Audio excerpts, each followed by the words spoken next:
ہم ایک developing country کی سوسائٹی ہیں، ڈیولپنگ ریجن کی ہم ایک سوسائٹی ہیں. یہ رویے بھی تو نظام تعلیم اور تربیت میں ٹھیک کرنے ہوتے ہیں نا.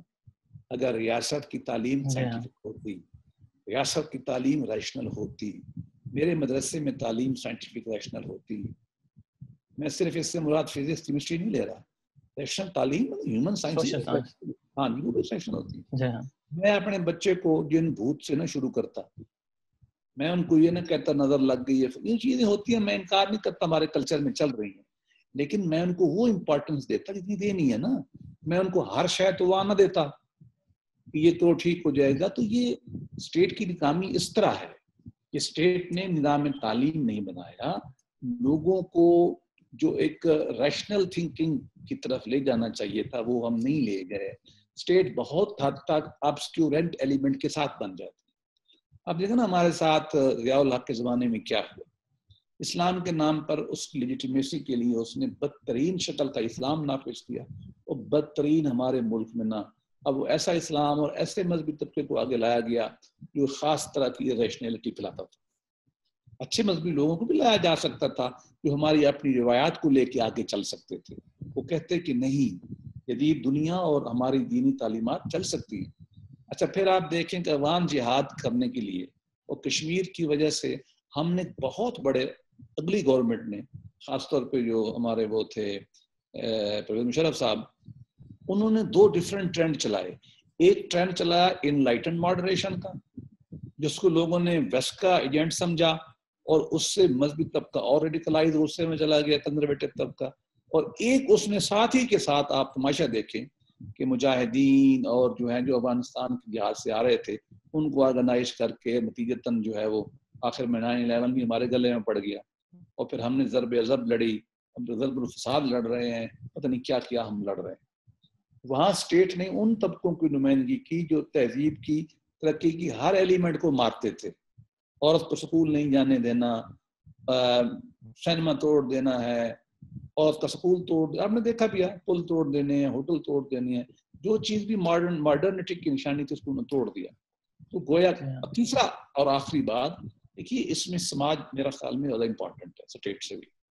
آپ اور میں زیادہ امپورٹنٹ ہیں جو ہمارا استاد ہے.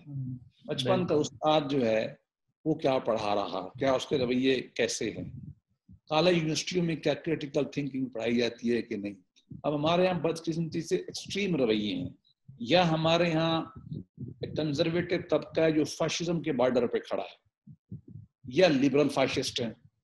یہ میری ٹرم ہے، میرے دوست ناراض بھی ہوتے رہتے ہیں، لیکن میں اس کو سوچ سمجھ کے استعمال کرتا ہوں.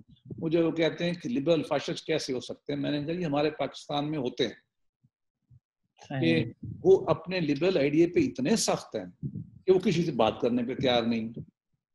تو یہ ایک پروفیسر ہمارے رائٹر، اب آپ نے چند دن پہلے دیکھ لیا نا ٹیلی ویژن پہ جھگڑا چل رہا تھا، ایک بہت بڑے دانشور ہیں ہمارے ڈراماٹسٹ نے بات کہہ دی، اب جناب گالم گلوچ ہو رہا ہے، اب عورتیں مرد لڑ رہے ہیں. اب دیکھیں نا یہ کون رائٹر کون ہوتا ہے، پروفیسر کون ہوتا ہے، مذہبی رہنما کون ہوتا ہے، دانشور میڈیا، یہ وہ ہوتے ہیں جو سماج کی انٹلیکچوئل ڈیولپمنٹ میں حصہ ڈالتے ہیں. ہمارے یہاں وہ بھی نہیں ہے. ابھی آپ ریسرچ دکھا رہے تھے، میں دیکھ رہا تھا کہ سورس آپ نے لکھا کہ یہ ورلڈ ویلیو سروے ہے. صاحب کہیں ویسٹ میں وہ ہوگا، ہمارے تو گیلپ بھی وہیں سے آتے، ماچس بھی وہیں سے آتے. بات یہ ہے کہ جب سم اپ کریں تو اس سماج کی بھی ناکامی ہے، اور سماج سے مراد عام آدمی کی کامیابی، ناکامی نہیں کہتا میں. سماج کو کریٹو مینارٹی جو ہوتی ہے نا، جو انٹلیکچوئل، وہ ایک راستہ دیتی ہے. سماج کا عام آدمی روٹی پانی کے چکر میں ہوتا ہے، اس سے ہم توقع نہیں کر سکتے. اس کو گائیڈ کرنے والا طبقہ بڑا تھوڑا ہے. سول سرونٹ ہوتا ہے، اسے لوگ سیکھ لیتے ہیں، پروفیسر سے سیکھ لیتے ہیں، ٹیچر سے سیکھ لیتے ہیں، دانشوروں کی رائٹنگ سے سیکھ لیتے ہیں. ہماری آپ دیکھیں آج کل ارتگول چل رہا ہے، آپ نے دیکھا ہوگا پاکستان میں کمال. میں اس کو نہ خلاف ہوں نہ محاکم ہوں، لیکن آپ دیکھیں خالص جذباتی کیفیت پیدا کر رہا ہے نا. لوگ بڑے ایموشنل ہو جاتے ہیں اس کو دیکھ کے.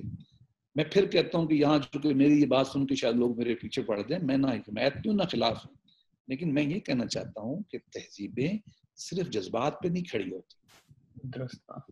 پچھلے 500 سال میں دنیا نے 2 باتیں سیکھی ہیں، 2 صرف. ایک ریشنلٹی آہستہ آہستہ بڑھتی چلی گئی ہے، اور ایک ہے human rights, human welfare, humanity, humanism, کوئی بھی نام دے لیں. تیسری کوئی چیز 500 سال میں نہیں ہے. کیا ہم یہ بچوں کو پڑھا رہے ہیں؟ اسٹیٹ پڑھا رہی ہے؟ نو. کیا پروفیسر سمارٹ کے انٹلیکچوئل دے رہے ہیں؟ نو. اس کی طرف کمی ہے اور گورنمنٹ اس پہ پھر ایڈ کر دیتی.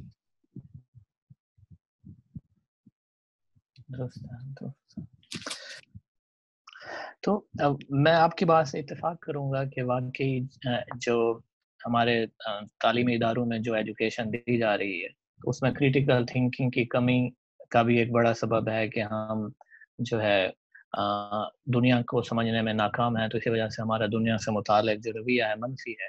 اور اسی طرح جیسا کہ آپ نے ایگزامپل دی کہ لبرل فاشزم کی, تو اس کی بھی یہ وجہ ہے کہ پاکستان کے اندر جو اکثریت ہے پاکستانیوں کی کہ جو اپنے آپ کو لبرل کہتے ہیں, تو وہ یقیناً لبرلزم کا جو تصور ہے بنیادی طور پر سیاسی, معاشی اور ثقافتی, اس سے لا علم ہے. تو علم کی کمی اور کریٹیکل تھنکنگ کی کمی جو ہے یہ ایک بڑا سبب ہے. ساتھ میں برسٹر صاحب ہم دو اور چیزیں بھی دیکھتے ہیں جن کا آپ نے بھی ذکر کیا اور میں چاہتا ہوں کہ میں تھوڑا سا اس پر مزید آپ سے ریمارکس لوں. وہ یہ ہے کہ پاکستان میں جو انسانی حقوق اور پبلک ویلفیئر, ان دونوں چیزوں کا جو ریکارڈ ہے پاکستان میں وہ انتہائی کمزور ہے. اسی وجہ سے کیا آپ سمجھتے ہیں کہ پاکستانیوں کی ایک بڑی تعداد انسانی حقوق دستیاب نہ ہونے کی وجہ سے بھی ریاست کو پسند نہیں کرتی, یہ سمجھتے ہیں کہ ریاست نے ہم سے ہمارے حقوق چھین لیے ہیں, اور پبلک ویلفیئر میں بھی وہ سمجھتے ہیں کہ ریاست صرف ٹیکسز لینے کے لیے ہے اور کوئی بھی سہولیات مہیا کرنے کے لیے نہیں ہے. تو ان دو اسباب کی وجہ سے بھی آپ سمجھتے ہیں کہ پاکستانی جو ہے ریاست پر اعتماد نہیں کرتے؟ یہ جب ریاست انسان کی, شہری کی بنیادی ضروریات پوری نہیں کرتی, اس کو بنیادی رائٹ نہیں دیتی, جان کا, عزت کا اور جائیداد کا, تو یہ غیریت پیدا ہونا, یہ ایلینیشن پیدا ہونا, یہ اعتماد کا کمی ہونا, ٹرسٹ کا نہ ہونا, یہ فطری بات ہے. انسانی تاریخ خاص طور پہ جدید تاریخ یہ بتاتی ہے کہ یہ جو لاک, روسو اور یہ جو برک وغیرہ ہے, اور اس کے بعد فرینچ ریولوشن, امریکن ریولوشن آیا وغیرہ وغیرہ, میگنا کارٹا سے لے کر یہ سیکنڈ ورلڈ وار تک ایک پوری جدوجہد ہے ہیومن رائٹس کی, جس میں پہلے سول پولیٹیکل رائٹس آئے تھے. درست ہے. بادشاہوں کو میگنا کارٹا سے لمٹ کرنا, گلوریس ریولوشن آ گیا 1648 کا, پھر اس کے بعد یہ دانشور پیدا ہو گئے جو سوشل کانٹریکٹ جن کی طرف آپ نے اشارہ کیا, مطلب لاک سے ہاپ سے شروع ہو جائے لیوتھیان سے, اگرچہ مکس بھی تھا لیکن بہرحال شروع تو ہو گیا. وہ لاک کا سیکنڈ ٹریٹیز آپ دیکھ لیں, اس کے بعد اگر آپ روسو کی سوشل کانٹریکٹ, قطار ہے لومینریز کی, انہوں نے اپنے تئیں یہ بتایا سادہ لفظوں میں یہ کہ انسان کو انسان ٹریٹ کرو, ان کے ان ایلینیبل رائٹ ہیں, یہ ایسے رائٹ ہیں جو کسی نے نہیں دیے, یہ بہت امپارٹنٹ ہے. ہمارے یہاں دیکھے کہ ہم نے احسان کیا, ہم نے فلاں چیز دے دی ہے, بھائی تم نے احسان نہیں کی, یہ ہمارا حق تھا. اس لیے قرآن مجید نے عجیب لفظ استعمال کیا ہے, وَلَقَدْ كَرَّمْنَا بَنِي آدم, ہم نے انسان کو ڈگنیٹی اور آنر دی ہے. اس نے یہ نہیں کہا کہ عورت کو نہیں دی, مرد کو دی ہے, یہودی کو نہیں دی, مسلمان کو دی ہے, نو. تو کہنا کیا چاہتا ہے قرآن یہ کہنا چاہتا ہے کہ انسان کے رائٹ انہیرنٹ ہے, بینگ اے ہیومن بینگ ہے, ناٹ بینگ پاکستانی, امریکن, مسلم, یہودی, ہندو, مرد, نو. اور انیلینیبل ہیں, یہ خطائیں ختم نہیں کیے جا سکتے, یہ ابرج نہیں کیے جا سکتے, یہ نہیں کیے. یہ پوری موومنٹ چلی, اور یہ موومنٹ سیکنڈ ورلڈ وار کے بعد بہت تیز ہو گئی. ہمارا آئین جو ہے انٹرنیشنل بل آف رائٹ کے تمام رائٹس جو ہے وہ سارے کے سارے ہمارے آئین میں ہیں, لیکن جیسے میں نے عرض کیا کہ فنڈامنٹل سول لبرٹیز ہوتی ہیں, وہ فریڈم آف ایکسپریشن کو سول رائٹس کہتے ہیں, یہ مدر آف آل لبرٹیز ہے, اس سے ساری چیزیں نکلتی ہیں. فرسٹ جنریشن رائٹس یہ ہوتے ہیں, second generation right economic right ہے, تھرڈ جنریشن رائٹ سولیڈیرٹی کی, انٹلیکچوئل ڈیولپمنٹ, کلین انوائرمنٹ, یہ ساری چیزیں بعد میں آتی ہیں. ہماری بدقسمتی یہ ہے کہ 47 آن ورڈ ہم اتنا ٹوٹ پھوٹ کا شکار ہیں کہ ہمیں ابھی تک سول پولیٹیکل رائٹ اویلیبل نہیں ہے. 70 سال میں میجارٹی پیریڈ تو ہم نے بوٹوں کے نیچے گزار دی, اور باقی جو گورنمنٹ آتی ہیں وہ بیچاری کبھی لنگڑی لولی ہوتی ہیں اور کبھی لنگڑی لولی کر دی جاتی ہے. ہمارے یہاں پہلے سول سروس بہت اسٹرانگ تھی, اس کے بعد آرمی اسٹرانگ ہو گئی, تو دونوں نے اتفاق کر لیا, سول ملٹری اولیگارکی بن گئی. وہ جب ایسا ایسا کمزور ہوئی تو صرف ملٹری رہ گئی، اور درمیان میں جوڈیشری نے تھوڑا بہت سر اٹھایا، اب کبھی سر کچل جاتا ہے، کبھی اس کا نیچے ہو جاتا ہے۔ پارلیمان جو عوام کی وشز کی نمائندہ ہے پاکستان میں سب سے کمزور ہے، ایگزیکٹو سب سے اسٹرانگ تھی، اب نہیں ہے، اب جوڈیشری ایگزیکٹو سے بھی اسٹرانگ ہو گئی ہے، یا آرمی سب پہ اسٹرانگ ہے۔ ان صورتحال میں جب آپ کو یہ لوگ کہیں کہ یہ الیکشن چوری ہو گئے، لوگ کہیں کہ جی پارٹی ٹکٹ ٹھیک نہیں دیتی، لوگ کہ جی پارٹیوں میں کچھ لوگوں کا قبضہ ہے، یہ ساری باتیں اس کا حصہ ہے۔ یہ رول آف لا نہیں ہے، کانسٹیٹیوشنل کنونشن نہیں ہے، کانسٹیٹیوشن لیٹر اسپرٹ کو نہیں دیکھا جاتا، عدالتیں بھی ڈاکٹرن آف نیسیسٹی کو لے آتی ہیں۔ تو گویا کہ یہ جو نان ڈیموکریٹک رہا، ان لوگوں کو فنڈامنٹل رائٹس سول پولیٹیکل نہ ملے، اس کے بعد اگر رائٹس ملنے نہیں تھے، وہ ملتے تو لوگ اپنے معاملات خود طے کرتے۔ یہ بہت اہم وجہ ہے، میں آپ سے اتفاق کرتا ہوں کہ پاکستان کے لوگوں کے حقوق انسانی، خاص طور پر سول پولیٹیکل رائٹس ان کو نہ ملے، جس کی وجہ سے وہ اپنے فیصلے نہ کر سکیں۔ آج کا بجٹ دیکھ لیں آپ، اس گورنمنٹ کا بجٹ آپ دیکھ لیں، ہمارا بجٹ چلا جاتا ہے ہماری حفاظت پر یا ڈیٹ سروس میں، لوگوں کو ملتا کیا ہے؟ تو کوئی نہیں ملتا۔ یہ ہمیں دیکھنا پڑے گا نا کہ ہماری گورنمنٹ آئی تھی 2018 میں، 13 میں، آپ نہیں 13 میں آئی تھی، 350 بلین جو ہے ٹوٹل ڈیولپمنٹ بجٹ تھا۔ میاں نواز شریف ہنستا تھا کہ یار اس ملک کو کیا کریں گے، کھینچ تان کہ ہم آخری سال جو ہے 800 بلین تک لے گئے۔ ٹیکس ٹوٹل کلیکشن جو ہے 2013 میں ہماری 1800 بلین تھی ٹوٹل، 1.8 بلین ڈالر اس زمانے میں۔ اب ہم اس کو 39,900 پہ چھوڑ گئے۔ اب دیکھیں 2 سال میں ڈبل ٹیکسیشن لگانے کے باوجود بھی اتنا کھڑا ہے، اور اس کا میجر چنک جو ہے وہ ہم اپنی انڈیا ہمارے ساتھ پہ بیٹھا ہے۔ میں یہ نہیں کہتا کہ فوج کا کم کرو، بھائی ہمارے حالات ہی ایسے ہیں، لیکن ہمیں اپنے ریونیو بڑھانے چاہیے ہمیں، لیکن ہم اپنے لوگوں کو نہ ہیلتھ دے سکتے اس میں، جو ان کا فنڈامنٹل رائٹ ہے، نہ ہم تعلیم دے سکتے۔ ہم نے پاکستان کی آئین میں آرٹیکل ڈالا ہے جس میں ہم نے یہ لکھا ہے کہ ہم لوگوں کو فری ایجوکیشن دیں، ہم نہیں دے پا رہے۔ ہسپتال دیکھیں، کورونا میں لوگ مجھ سے سفارش کراتے ہیں کہ جی میرا بیٹا باہر ریڈی پہ پڑا ہوا ہے، چارپائی پہ پڑا ہوا ہے۔ ڈینگی میں بھی یہی تھا، آج کل بھی یہی ہے کہ جناب آپ سفارش کر دیں کہ جی ہمیں اندر بیڈ مل جائے۔ میرا ایمان دل ہل جاتا ہے کہ وہ ماں باپ بہنیں بھائی باہر کھڑے ہیں، ریڈی پہ بچے کو لے آئے ہیں، وہ نوجوان بچہ تڑپ رہا ہے اندر اسٹیٹ کے پاس۔ آپ پن میرا اسپتال میں جائیں، اس وقت آپ اگر جائیں تو آپ کو آدھے میل کی قطار ملتی ہے، جو ہمارے ایمرجنسی کے لوگ باہر پڑے ہو۔ دیکھیے نا، یہ وہ فیکٹرز ہیں جس سے لوگوں کا ناراض ہونا فطری بات ہے۔ لوگوں کا ناراضگی بالکل جائز ہے، لوگوں کو گالی نہیں دینی چاہیے۔ میں حکومت کا حصہ رہا ہوں، میں پھر بھی اپنے آپ کو الزام دوں، میں ایک پولیٹیکل پارٹی میں سینئر پوزیشن پہ ہوں، میں عوام کو نہیں الزام دیتا، میں ان طاقتوں کو الزام دیتا ہوں جو عوام کے حقوق چھینتی ہیں، چاہے کوئی کیوں نہیں ہے، چاہے میں ہی کیوں نہیں۔ دیکھیے عوام سے محبت کی ضرورت ہے، عوام سے مادرلی ٹریٹمنٹ کرنے کی ضرورت ہے۔ آپ کو معلوم ہے جہاں آپ رہ رہے ہیں، میں بھی وہاں پڑھا ہوں ولایت میں، میں اٹلی میں پڑھا ہوں، میں ڈین ہاک میں پڑھا ہوں، نیدرلینڈ میں، سوئٹزرلینڈ میں پڑھا ہوں۔ میں نے دیکھا ہے کہ ریاست وہاں لوگوں کو اپنا بچہ سمجھتی ہے، ان کو ہر شے دیتی ہے۔ جب میں اور میری پارٹی اور میری حکومت اور میرا ملک اور میری سیاسی پارٹیاں اور میری فوج یہ کام کرنے لگ جائیں گی تو لوگ محبت کریں گے۔ ہمارے ہاں دیکھیں، جب بھی ضرورت پڑتی ہے لوگ پاگلوں کی طرح آگے آ کے قربانی دیتے ہیں۔ 2005 میں زلزلہ آیا تو میں یہ کام کرتا تھا، میں آپ کو بتا نہیں سکتا، میرے دفتر کے بعد لوگ ٹرک کا سامان چھوڑ کے چلے جاتے تھے، کہتے یار یہ تقسیم کرے، ایدی کو نہیں دیتے۔ 70 بلین 2000 میں سینٹر فار فلنتھراپی نے ہارورڈ کے پروفیسر سے ریسرچ کروائی تھی، آپ نیٹ پہ کریں دیکھ لیں، اتنی موٹی رپورٹ ہے۔ انہوں نے لکھا کہ سب سے زیادہ پر کیپٹا چیریٹی پاکستان میں لوگ کرتے ہیں، اسٹیٹ کو نہیں دیتے، ٹیکس نہیں دیں گے۔ یہ وہی بات ہے، ان کو پتہ ہے ٹیکس مس یوز ہو جاتا، چیریٹی مدرسے کو دے دیتے ہیں۔ یہاں شہر میں دیکھیں کتنے مدرسے، لال مسجد جیسا مدرسے جو ہے وہ بھی چل رہا ہے۔ تو یہ ٹرسٹ ہے، مس ٹرسٹ ہے، ہمیں یہاں کی مند نہیں کرنی چاہیے۔ اور ریاست ذمہ دار ہے یا دانشور ذمہ دار ہیں، پروفیسر ذمہ دار ہیں، اس طرح کے انہوں نے لوگوں کو ایجوکیٹ کرنا۔ میری یہ مراد ہے، میں الزام نہیں دے رہا، جی نا میں سمجھ رہا ہوں جی جی.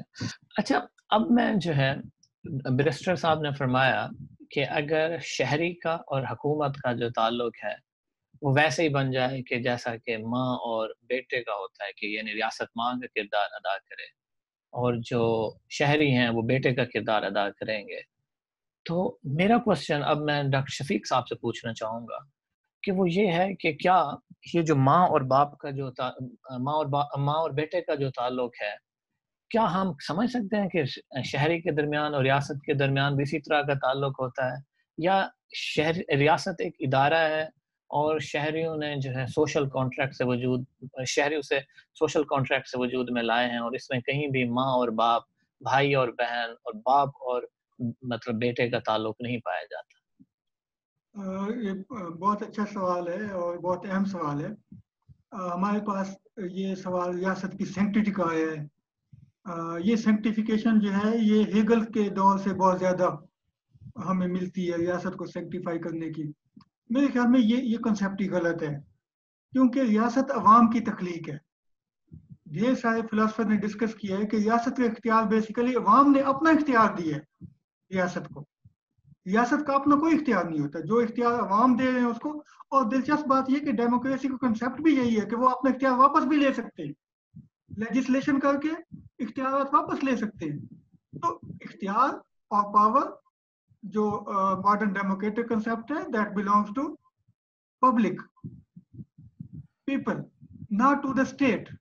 یہ جو کنسیپٹ ہے ریاست مائیں، اس میں ایک تو اس کو ایلڈرلی اور پیرنٹلی پاور دینے کا کنسیپٹ ہے، دوسرا اس کو سینکٹیفائی کرنے کا، کیونکہ بہرحال سوسائٹی میں جو ماں باپ کے ساتھ پیرنٹنگ ریلیشن ہے اس میں سینکٹیفیکیشن بہت زیادہ شامل ہے.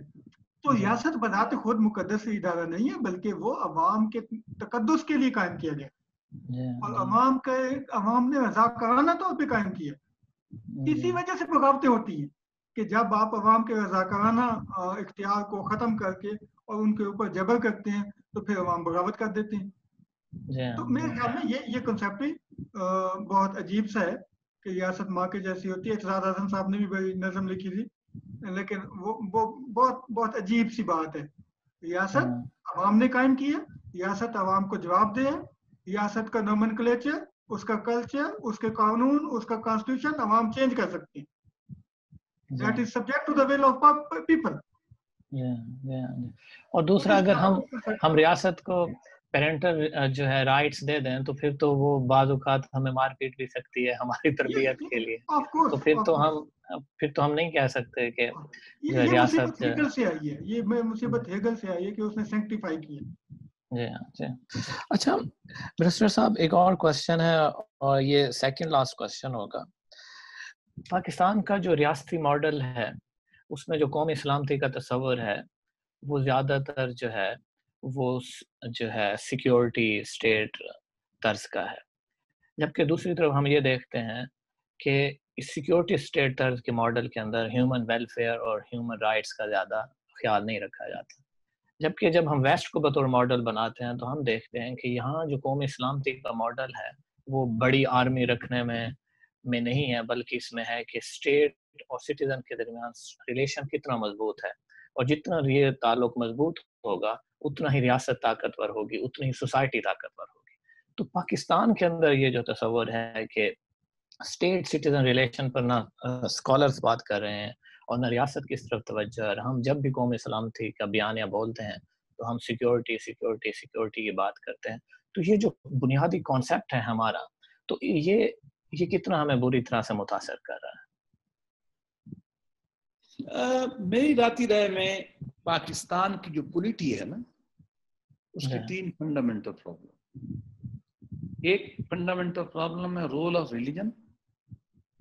یہ قرارداد مقاصد سے لے کر طالبانائزیشن، سپاہ صحابہ، شیعہ قتل و غارت سے لے کر افغان جہاد اور یہ کشمیر جہاد اور یہ مولانا خادم حسین رضوی، قادیانیوں، فلاں قادیانی ہے، فلاں قادیانی ہے، فلاں شیعہ ہے، فلاں وہابی ہے، یہ پوری سلفی، یہ پوری موومنٹ جس کی آپ جہاد تک، یہ سارا میں اس کو رول آف ریلیجن کہتا ہوں. یہ ہم نے مسپلیج کیا ہے، اس نے سوسائٹی کو تاب کر دیا سب نے. دوسرا جو بڑا امپورٹنٹ پرابلم پاکستان کی پولیٹیکلی کو پلیگ کیا، خراب کیا، وہ فیڈریشن کا پرنسپل ہے. وہ زبان کا رائٹ نہ دینا بنگالیوں سے شروع ہوا. کنسنٹریشن آف ویلتھ پنجاب میں ہوئی، کراچی میں ہوئی، ایسٹ پاکستان چلا گیا، سندھو دیش کا نعرے لگے، پختونستان کے نعرے لگے، اور مطلب یہ کہ ابھی بلوچستان کا ایشو ہے، ساؤتھ پنجاب کا ایشو ہے، ہزارہ کا ایشو ہے. یہ سارے کے سارے اسی کی ڈفرینٹ ڈائمینشنز ہیں. ہم نے نہیں حل کیا. کے پی کے اس میں جی بی بھی ہے، کشمیر بھی ہے، اس میں فاٹا بھی ہے. چلو خوش قسمتی ہے مجھے اللہ نے اعزاز بخشا کہ میرے دن میں یہ ڈیوٹی تھی کہ فاٹا کے لیجسلیشن کروں، کانسٹیٹیوشنل امینڈمنٹ فاٹا کو مرج کر دوں. جی بی کو ہم نے وہی رائٹ دے دیے جاتے جاتے کہ پاکستان کسی صوبے کو، اگرچہ ہم صوبہ بنا نہیں سکتے کشمیر کی وجہ سے، کشمیر کو بھی ہم نے وہی رائٹ دے دیے. اس پہ اچھی بات میں آپ کو بتاؤں، فاٹا کو مرج کرنے میں، جی بی کو مرج کرنے میں، اور کشمیر کو بھی وہی رائٹ دینے میں جو صوبہ پنجاب کو یا بلوچستان کو، اس میں سول دیٹ مین ہماری گورنمنٹ اینڈ فوج ایک پیج پہ تھی. باقی ہو نہ ہو، کیونکہ نیشنل سیکورٹی کونسل نے مجھے بلا کے، پرائم منسٹر نے کہا تھا، آرمی چیف سب نے، کہ آپ جائیں اس طرح کے لا بنا کے ہمارے لیے لے آئیں، جلدی کریں. چلو وہ ایک کام ہم نے کر دیا، لیکن ہمارا مسئلہ حل نہیں ہوا. تیسرا بڑا مسئلہ جو پاکستان کا درپیش ہے وہ ہے سول ملٹری ریلیشنز، جس کی طرف آپ اشارہ کر رہے ہیں. میں سکول کے آتا ہوں. سول ملٹری ریلیشن پہلے دو مسئلے بھی پیدا یہی کرتا، میجر حصہ. تو اصل پرابلم یہی ہے، پولیٹیکل ادارے ویک تھے، ویک ہیں. یہ ڈیویلپ ادارہ تھا جب پاکستان بنا ہے، اور پھر وسائل اس کو زیادہ مل گئے انڈیا کی وجہ سے، پھر ہم نے کچھ انڈیا کو استعمال بھی کیا. ان فیکٹ پاکستان ایک ویلفیئر اسٹیٹ نہیں ہے. حالانکہ پاکستان کے آئین کا اگر پریمبل پڑھے نا، وہ یہی کہتا ہے کہ پاکستان ایک ویلفیئر اسٹیٹ ہے. سوشل جسٹس کا پتہ نہیں 7 دفعہ لفظ استعمال ہے، باقی چیزیں بھی آپ اس میں دیکھ لیں، اور قرآن مجید بھی یہی کہتا ہے. لیکن ہم نے کسی وجہ سے ایسا بنا کے ایک سیکورٹی پیراڈائم بنایا ہو جو تھوڑا سا ایکچوئل ہے، باقی انفلیٹڈ ہے. نیوکلیئر ڈیٹررنس کے بعد ہمیں چاہیے تھا کہ ہم اس کو ری وزٹ کریں، لیکن ہم نے نہیں کیا. لہذا ہمارے وسائل جو ہیں وہاں چلے جاتے ہیں. پھر وسائل لینے کے لیے آپ کو پولیٹیکل ٹوسٹنگ کرنی پڑتی ہے، پیچھے سے راستہ آپ کو انٹروین کرنا پڑتا ہے، اس سے پولیٹیکل سسٹم بھی ٹوٹ جاتا ہے. تو پریکٹیکلی ہو یہی رہا ہے کہ سیکورٹی اپریٹس ڈائریکٹلی یا انڈائریکٹلی اس ملک کو چلاتا ہے. ٹھیک، اب جب یہ چلا رہا ہے، وسائل بھی وہ لے رہا ہے، اور وہ کہتے یہ ہیں کہ یہ ریزن. میں اس وقت ریزن میں نہیں جاتا. میں یہ نہیں کہہ رہا کہ ان کا سسٹم غلط ہے، لیکن اس کا ہوا کیا ہے. کامن مین اپنے آپ کو محروم سمجھتا ہے، ایلینیشن کا شکار ہے، اور وہ تب تک نہیں ہوگا معاملہ خاتمہ جب ہم یہ طے کر لیں گے سارے کہ یہ اسٹیٹ ویلفیئر اسٹیٹ ہے، یہ صحیح معنوں میں ریاست مدینہ ہے، یہ صحیح معنوں میں خلافت راشدہ کی اسٹیٹ ہے، یہ صحیح معنوں میں پارلیمانی ڈیموکریٹک اسٹیٹ ہے جو دنیا میں چل رہی ہیں، یہ صحیح معنوں میں ایسی اسٹیٹ ہے جس کے فیصلے عوام کرتے ہیں، غلط یا صحیح. مجھے نکرومہ کی بات بڑی اچھی لگتی ہے، جب میں یہ الزام سنتا ہوں نا کہ یہ فیصدان تو یہ کرتے ہیں، فلاں تو یہ کرتے ہیں. اس نے کہا تھا we have a right to manage and mismanage our affairs. لوگوں کو اپنا رائٹ ہے اپنے معاملات بنانے کا، چلانے کا، خراب کرنے کا. آپ کے معاملات میں نہیں ٹھیک کر سکتا. اور اس کی جو فلسافیکل بیسس ہے نا وہ بڑی امپورٹنٹ ہے. رائٹ ٹو رول کس کا ہے؟ 3 بڑی تھیوریاں دنیا میں ہے نا. رائٹ ٹو رول قوت کو ہے، بندوق کو ہے، فورس کو ہے. Right to rule divine right ہے. یہ دونوں تھیوریاں دنیا ریجیکٹ کر چکی ہے. دنیا سے یہ پہنچتی ہے کہ right to rule consent based ہے، لوگوں کی مرضی ہے. ہم نے وہ ڈینائی کیا ہوا ہے. اس سے اسٹیٹس میں لوگوں کی نفرت پیدا ہوتی ہے، اس لیے لوگ غصہ کرتے ہیں، لوگ سب نیشنلزم چلاتے ہیں، لوگ نیشنلزم چلاتے ہیں. اور یہ ہمیں کام روکنا پڑے گا، ورنہ ہماری اسٹیٹ کی فریجیلٹی بڑھتی چلی جائے گی. لوگوں کا اینگر جو ہے نا یہ بڑھتا چلا جائے گا. میں آپ کو خطرناک پریڈکشن کرنا چلا ہوں. آپ کورونا ختم ہونے دیں، پھر آپ لوگوں کا حشر دیکھیں گورنمنٹ خط کرتے کیا. آج کل میں شہر میں رہ رہا ہوں، اسلام آباد میں، اس گھر میں لاسٹ نائٹ میرے گھر میں بجلی نہیں تھی اور میں سارے نہیں سو سکا. تو سارے شہر میں نہیں تھی. بجلی موجود ہے، 11,000 megawatt Nawaz Sharif add کر گیا ہے. ٹھیک ہے 2 ڈیم بھی ہم شروع کر رہے تھے، اس کو آج کل کہہ رہے ہیں کہ ہم کر رہے ہیں بھاشا فلاں. میرے بھائی اندھوں کو پتہ ہے 122 ارب روپے کی زمین تو ہم خرید چکے تھے، ایک بینک کی فائنینشیل کلوز ہو چکی تھی اور ایک کی ہماری ورلڈ بینک وغیرہ سے مذاکرات ہمارے جاری تھے. آپ نے 2 سال ڈیلے کر کے کارنامہ کون کیا؟ نہیں کیا آپ نے. میرے بھائی جب تک ہم لوگوں کو مطمئن نہیں کریں گے، جتنا ہم نے اب مایوس کر دیا ہے، مجھے بہت خطرہ ہے کہ پاکستان میں اسٹریٹ کرائم بڑھے گا اور لوگوں میں پولیٹیکل ایجیٹیشن کی طرف لوگ جائیں گے، اور وہ ایسی چیزیں خطرناک ہوتی ہیں ملک و ملت کے لیے، اس کی طرف ہم جا رہے ہیں. اچھا ڈاکٹر شفیق صاحب سے میں سوال کرنا چاہوں گا.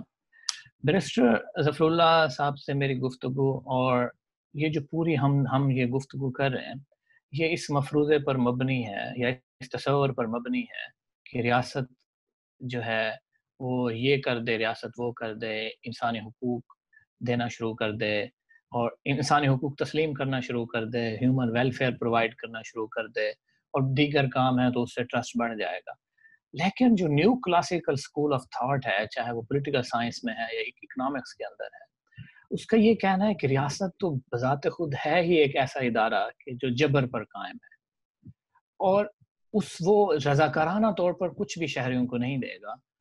تو ایسا بندوبست کی ضرورت ہے لاء کی شکل میں کہ جو ریاست کو مجبور کرے کہ بھئی تم شہریوں کو سہولیات مہیا کرو، اور ساتھ ہی neo classical school of thought شہریوں سے ڈیمانڈ کرتا ہے کہ آپ ریاست پر کڑی گرفت رکھیں، ریاست کو اپنی نگرانی میں رکھیں، اور جیسے ہی آپ محسوس کریں کہ ریاست جو ہے اپنی بنیادی ذمہ داریاں نہیں ادا کر رہی، تو آپ سٹرائکس کی شکل میں، یہاں تک کہ جو یو ایس اے کا گن لا ہے اس کے مطابق کہ وائلنس کی شکل میں بھی، مزاحمت کی شکل میں ریاست کو راہ راست پر لے کے آئیں. تو ابھی جو ہم نے اب تک ڈسکشن کیا وہ یہ ہے کہ ہم یہ سمجھ رہے ہیں کہ ریاست رضاکارانہ طور پر یہ کام کرنا شروع کر دے گی.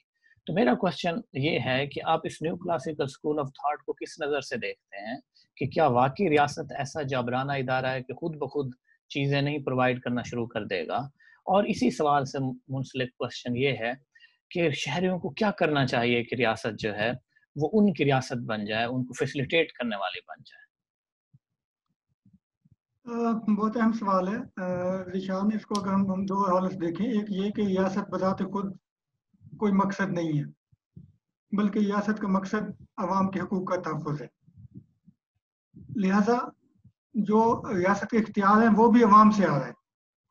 لیکن ہسٹری کا ایک بڑا المیہ یہ ہے کہ اختیار جس کو بھی مل جاتا ہے وہ واپس نہیں دیتا، اور وہ اس اختیار کو لوگوں کو دبانے کے لیے جبر کے طور پہ استعمال کرتا ہے.